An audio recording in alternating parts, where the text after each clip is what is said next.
Eccoci, bentrovati, siamo qui pronti per il nostro podcast in cui cerco di rispondere alle tantissime domande che ci state mandando.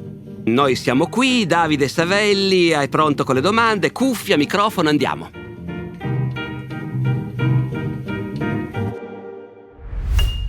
Chiedilo a Barbero, un podcast di Cora Media e Intesa San Paolo On Air. Oggi puntata scurrile, professore, toccherà dire qualche parolaccia perché questo è proprio l'argomento della puntata. Cominciamo con 2 domande oltre confine. Quella di Alessandro, che ci scrive da Copenaghen e che vorrebbe sapere di più sull'origine, l'evoluzione e l'uso delle parolacce in Italia. E poi le faccio ascoltare anche la domanda audio di Fabio da Pennycook in Scozia. Caro professor Barbero, sono Fabio da Pennycook, un paese in Scozia. Le vorrei chiedere come è cambiato l'uso delle parolacce nella storia. Allora, tema estremamente complesso, anche perché dobbiamo chiarire di cosa stiamo parlando. Parolacce vuol dire tante cose. E in ogni caso esiste una scienza delle parolacce, è una branca della linguistica, ci sono linguisti che se ne occupano in modo specifico. Esisteva fino a qualche anno fa una straordinaria rivista che si chiamava Maledicta, The International Journal of Verbal Aggression, la rivista internazionale dell'aggressione verbale, cioè delle parolacce. Ed era una rivista assolutamente accademica, straordinaria, in cui uno poteva trovare articoli appunto del genere come si insulta la suocera in bulgaro, barzellette contro gli omosessuali nei dialetti papua della Nuova Guinea e così via. Il fondatore era uno straordinario personaggio che è mancato qualche anno fa, Reinhold Amann si chiamava. Allora, verbal aggression, dicono gli americani. Tutte le parole che possono essere considerate offensive. E sono sia le parole oscene, cioè quelle che indicano parti del corpo che si ritiene sia giusto non menzionare, o prodotti del corpo che si ritiene sia giusto non menzionare nella buona società, ma anche naturalmente gli insulti, che sono un'altra cosa, e le bestemmie, che sono ancora un'altra cosa. Anche se poi queste categorie si possono fondere in modo creativo fra loro, naturalmente, no? Allora, io non conosco tutte le società della storia. In quelle che conosco, l'idea che ci sono delle parole che sono in un certo senso tabù, non per motivi religiosi o sacrali, ma proprio perché non è bello usare queste parole in pubblico. Ecco, questo c'è in tutte le società che io conosco, in gradazioni diverse. Il che vuol dire che ci possono essere società dove certe parole si usano tranquillamente tra amici, come facciamo noi tutto sommato, mentre siamo un po' più riluttanti a dirle alla radio, per esempio. E ci sono società dove tra uomini si usa un certo linguaggio, ma in presenza di una donna invece non bisognerebbe. Nel Medioevo, per esempio, era soprattutto una cosa legata al pudore femminile, cioè una signorina di buona famiglia veniva allevata senza conoscere le parolacce. Poi quando veniva a conoscerle diceva: ma io questa parola l'ho già sentita, non ho mai capito cosa voleva dire. I miei fratelli lo dicono continuamente, e perché non posso dirlo anch'io? E sto citando testualmente da un fabliau del 200, quindi da un poemetto comico francese del 200. Ci sono differenze anche all'interno del Medioevo, però parlo di Medioevo come sempre perché è il periodo che conosco meglio. Se uno confronta appunto i poemetti erotici francesi del 200 con le novelle erotiche del Boccaccio, si nota subito una differenza. Le storie raccontate sono sempre storie estremamente spinte, come si diceva da noi una volta, estremamente oscene, spudoratissime. Ma i testi francesi del 200 raccontano quelle storie usando le parole giuste, senza nessuno scrupolo di usare termini che oggi sono appunto equivalenti a quelli per cui noi mettiamo il bip o gli asterischi, no? Boccaccio non le usa mai le parolacce. Boccaccio può raccontare le storie più scurrili e inverosimili, ma quando deve indicare l'organo sessuale maschile dice il piuolo con il quale egli piantava gli uomini. E quindi gira sempre intorno. Poi questi doppi sensi possono essere ancora più scandalosi, diciamo, delle parolacce vere, perché quando tu scopri che c'è un certo santo in Toscana che si chiama San Cresci e che c'è un monastero dedicato a San Cresci in un posto che si chiama Val Cava, ecco che allora San Cresci in Val Cava evidentemente si presta a un certo numero di doppi sensi. Però le parolacce Boccaccio non le usa. Diversamente da Dante. Dante è una generazione prima, può darsi che sia meno sensibile a queste cose. Dante sarà, come dire, nei secoli successivi, nel 500, nel 600, gli eruditi inorridiscono di fronte a questo fatto incomprensibile, che il grande poeta è in grado di parlare in certi casi di teologia a livelli sublimi e in altri invece scrive, cito, Inferno 18, la storia della prostituta Taide.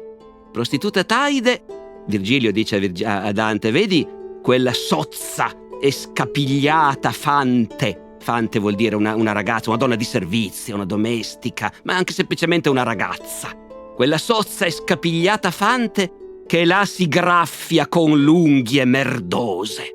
Taide, la puttana che rispose, eccetera, eccetera, eccetera. Gli ascoltatori noteranno che noi in questa puntata riusciremo a non dire mai una sola parolaccia, tranne quelle che facciamo dire al padre Dante. Lui le ha dette, le ha scritte, con grande scandalo dei secoli successivi. Ancora una cosa a cui tengo molto, che racconto spesso, l'avrò già raccontata anche in questi podcast, capacissimo, però pazienza, ve lo sorbirete un'altra volta. Nel Medioevo sempre c'è un testo, un bestseller dell'epoca, il Roman de la Rose, un interminabile poema francese del 200, oggi illeggibile in realtà se non dagli studiosi, ecco, all'epoca popolarissimo, tanto che è tradotto in tutte le lingue medievali. Nel Roman de la Rose si discute, per quello che è così noioso, si discute di un sacco di cose. Ci sono infinite discussioni intellettuali che ritardano l'azione vera e propria, che di per sé sarebbe meno noiosa, perché è la storia di un giovanotto che vuole finalmente riuscire ad andare a letto con la bella amata. E alla fine ci riesce, naturalmente. Però prima di arrivarci, innumerevoli discussioni erudite. Una è sulle parolacce. Perché il protagonista è in dialogo con la personificazione della ragione e mentre discute con la ragione a un certo punto usa una parola oscena, credo, vabbè mi contraddico, promesso che non lo facevamo, ma questa la devo usare. Usa la parola coglioni. E il protagonista si scandalizza. Lei, la ragione, che per di più è una signora, e usa una parolaccia, non si fanno queste cose. E la ragione garbatamente lo prende in giro e gli spiega che perché quella lì è una parolaccia. Coglioni, ma devo dimostrarlo che è una parolaccia. Momento. E perché si riferisce a quella cosa? Già, si riferisce a quella cosa. Ma quella cosa ti sembra che sia una cosa così brutta?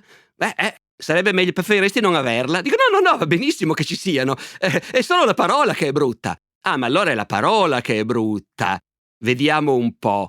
Supponiamo che invece di chiamarsi coglioni, siccome le parole sono arbitrarie e i linguisti medievali l'hanno capito benissimo, la ragione gli dice: ma se quella roba lì che tu ti porti appesa davanti, anziché chiamarla coglioni, avessimo deciso di chiamarla reliquie, la parola reliquie ti piacerebbe? E se invece quelle che chiamiamo reliquie avessimo deciso di chiamarle coglioni, cosa succederebbe? Succederebbe che tu, sentendo dire reliquie, inorridiresti e invece saresti sempre pronto a baciare i coglioni in chiesa. Ecco. Quindi diciamo che nel Medioevo il tema lo sentivano in ogni caso. Prova di nuovo che i tabù sulle parolacce fanno parte in un certo senso della natura umana. Abbiamo anche molte domande sul bestemmiare. Olmo da Firenze vorrebbe sapere come mai in alcune regioni si bestemmia e in altre no, mentre Michela da Roma vorrebbe sapere come e quando si è deciso che la bestemmia fosse un'offesa da punire pesantemente. E poi Michele e Martina da Chioggia gradirebbero sapere quando gli italiani hanno cominciato a bestemmiare e perché le bestemmie non esisterebbero nelle altre lingue europee. Sì, appunto, hai fatto bene a dire esisterebbero, perché in realtà le lingue non sono tutte uguali da questo punto di vista, ma ci sono anche altri bestemmiatori oltre agli italiani. Allora, la bestemmia è sempre esistita nel mondo cristiano, ecco. Gli antichi greci o romani avevano con i loro dei un rapporto diverso da quello che i cristiani o i musulmani hanno col loro Dio unico, quindi il concetto stesso secondo me non poteva esserci. Nel mondo cristiano la bestemmia esiste, è sempre esistita, è sempre stata considerata in teoria una cosa gravissima, poi come molte altre cose considerate in teoria gravissime dalla Chiesa, per esempio l'omosessualità, non è affatto detto che fosse perseguita in modo sistematico, ecco.